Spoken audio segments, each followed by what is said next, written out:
Hello friends, नमस्कार। Mumtaz kitchen को आपण मानकर बहुत बहुत स्वागत।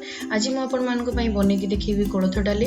साधारणतः पिला माने कोलथ डाली खाया को भल पांतिनी, किंतु एई पर जदि आपण कोलथ डाली घरे बनेबे ताले पिला माने बहुत खुशी रे खाइबे। जदि वीडियोटी आपण मानक भल लागो ताले लाइक शेयर एंड सब्सक्राइब करिया को बिल्कुल भी भूलिबेनी। तबे चलंतु आरंभ करिबा। मटी गोटे बाउल नेछि कोलथ डाली, भजा कोलथ डाली नेछि आउ हाफ बाउल रु भी कम नेछि हरड डाली। दीटे याको मिसै दबा आ भल भाबरे धोइकी रखि नबा।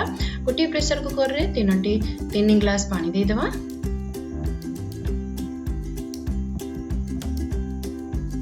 जदि आपण कम करिया पई चाहउछन्ती, कम लोक अछन्ती ताले कम भी करि परिबे। एमती डाली गुडी को भल भाबरे धोइकी प्रेशर कुकर रे दे दबा। टमाटो गोटे, बैगण गोटे आ गोटे आलू को भल भाबरे धोइकी चोपा छडेकी देबे। पर छोट छोट पीस करी काटिकी पकेबा। आ स्वाद अनुसार लूण पके देबा। हळदी पाउडर हाफ चम्मच पकेबा।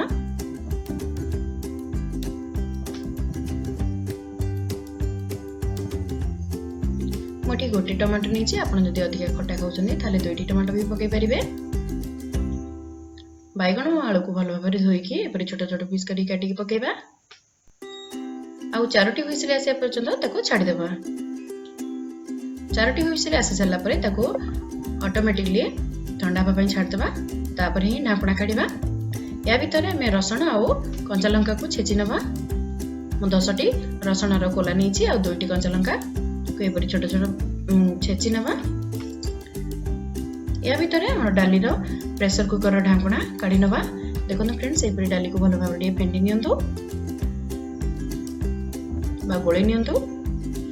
एटी मु 2टी आंबुल व्यवहार करछि। आपण जदि कया अछि कया भी पके परिबे, किबा जदि आपण पाखरे किछि नाही ताले टमाटो भी व्यवहार कर परिबे अधिका।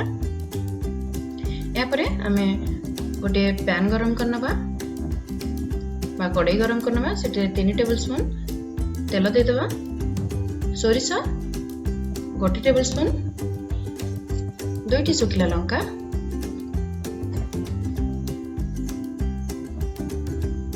सोरिष गुड़ी को भल भाव फुटी सारा पर आम छेचा होता रसुण और कच्चा लंका को पकेबा। टिके समय भाजी नवा। हल्का गोल्डन कलर हेबा परे आम सब डाली गुड़ी को सेतरे दे दबा। आमर प्रस्तुत हे गला कोलथ डाली। एपरी आपण माने घरे बनेकी खांतो। जदि भल लागो ताले लाइक शेयर एंड सब्सक्राइब करे को बिल्कुल भूलेबेनी। आ कमेंट रे जणेबे आपण मानको केपर लागला। आ एको नया रेसिपी सा पुणी देखाबो। रहउची नमस्कार।